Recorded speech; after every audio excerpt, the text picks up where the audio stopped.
Tutoriel rapide pour créer une frise chronologique numérique en ligne à l'aide de l'application Frise Chrono. Donc on tape Frise Chrono avec un S et on se rend donc sur le site frisechronos.fr.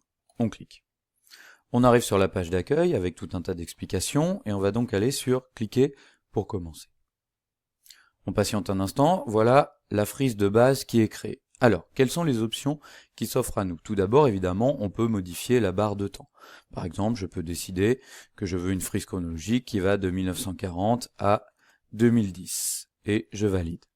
1940-2010.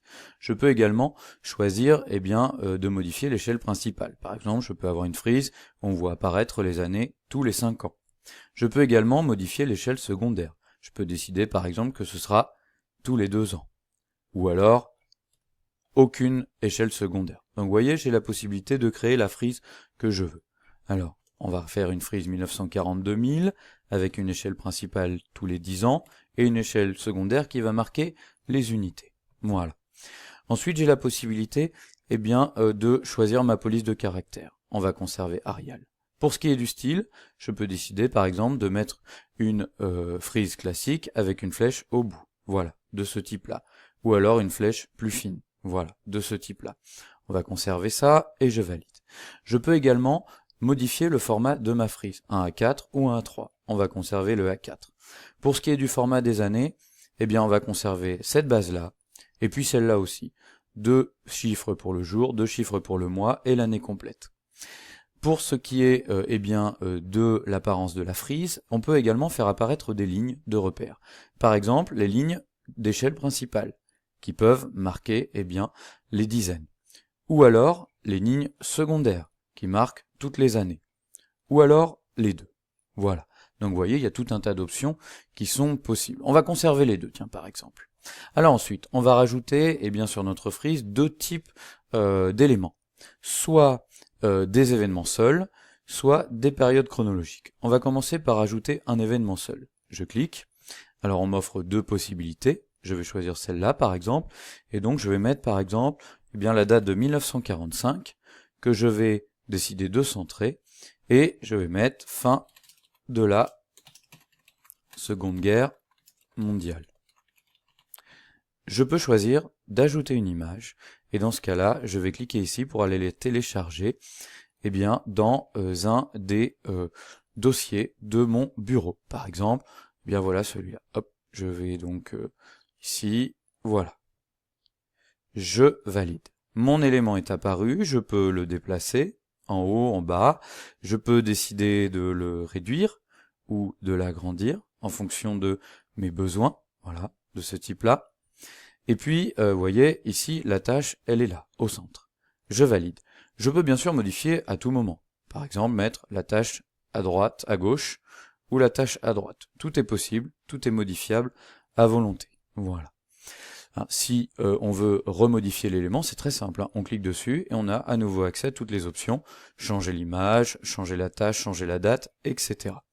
On va cette fois rajouter une période. Donc on clique ici et on a pareil 2 choix.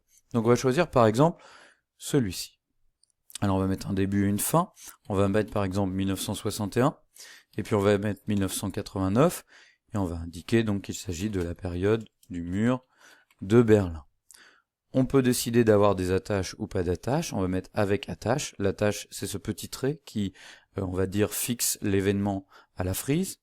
On va décider de laisser le texte à l'intérieur. On va afficher la date et puis on va valider. Voilà notre période historique qui est ici. Alors on a évidemment des options pour un petit peu améliorer l'esthétique de notre frise chronologique.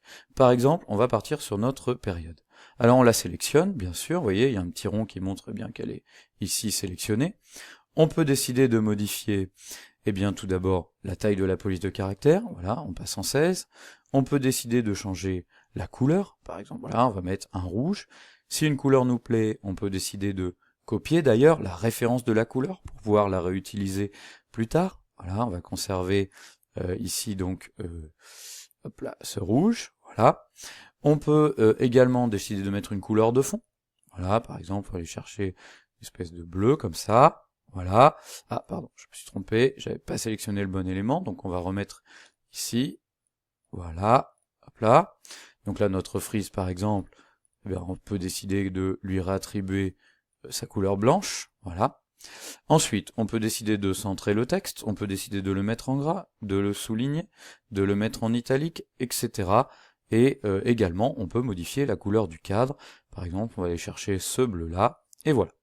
Pour ce qui est du cadre, on a également la possibilité de l'épaissir, voilà. Et puis, on a également la possibilité de l'arrondir, vous voyez, de cette manière-là. Évidemment, notre période peut être située où on veut. Alors, on peut évidemment annuler également ça à tout moment. Il suffit de recliquer sur l'élément et de choisir de modifier ce que l'on souhaite. Bien sûr, toutes ces options sont disponibles aussi sur l'événement seul. Par exemple, voilà, je décide de le mettre en bleu.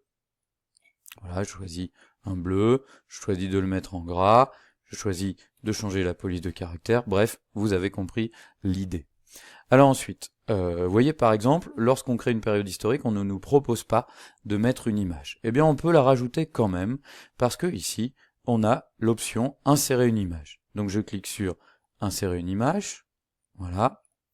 Et puis, je clique sur ma frise, et ensuite, eh bien, vous voyez, je vais mettre un texte, par exemple, construction du mur de Berlin, et je vais aller chercher une image, voilà, que j'ai sélectionnée auparavant. Je décide que le texte sera en dessous, et je valide. Voilà. Je mets mon image où je veux, je l'agrandis comme je veux, et vous voyez, ça permet finalement d'illustrer de manière un petit peu artisanale la période. Voilà. Alors, on peut rajouter autant d'événements qu'on veut, ça peut être des événements avec une simple date, ça peut être des événements plus complets avec le jour, le mois, la date, en fonction de ce format-là que l'on a sélectionné. Alors ensuite, une fois qu'on a fini ou terminé notre frise, eh bien on peut décider de la sauvegarder. On clique sur sauvegarder, et l'application vous propose d'enregistrer voilà, un format .bin. Alors c'est un fichier que vous allez pouvoir archiver sur votre ordinateur et que vous pourrez réouvrir avec l'application frisechrono.fr pour modifier la carte, pour en faire ce que vous voulez. Donc on peut décider d'enregistrer notre carte dans notre ordinateur. Ensuite, on peut décider de générer un fichier PDF. Je clique sur PDF, voilà, j'ai ma frise chronologique au format PDF, une frise que je peux télécharger, que je peux imprimer, et donc que je peux envoyer par mail ou dans un ENT, enfin, etc. Voilà. Je peux également décider de générer une image, pareil, vous voyez, l'application me génère une image que je peux enregistrer, télécharger à volonté. Donc c'est une application qui est donc assez riche. Alors, ensuite, oui, on peut également rajouter d'autres éléments libres sur cette carte. On peut par exemple décider de rajouter une zone de texte. Donc par exemple, je clique sur texte, je clique là, et donc je rajoute un texte. Par exemple, je sais pas, je rajoute une précision.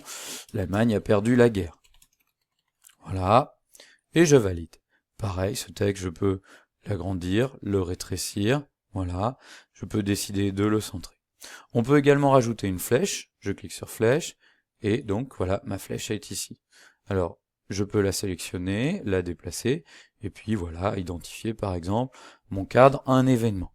Voilà, j'ai fait une nouvelle modification sur ma frise chronologique.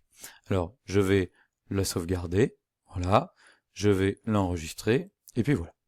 Alors, voilà les options principales. Alors, si jamais, eh bien, vous quittez cette application et que vous voulez donc remodifier une frise que vous avez enregistrée, c'est très simple, Vous retournez sur frise chronologique, vous retournez sur cliquer pour commencer, et puis, eh bien, vous allez aller chercher dans le dossier où vous avez enregistré vos frises, vos fichiers .bin, eh bien, la carte que vous aviez archivée. Donc, par exemple, dans téléchargement, je prends celle-là, je fais ouvrir, et voilà. Et à nouveau, bien sûr, je peux tout modifier à volonté, j'ai accès à toutes les options. Voilà. Dernière chose intéressante, on peut décider de créer des frises qui soient des frises à compléter, comme des exercices.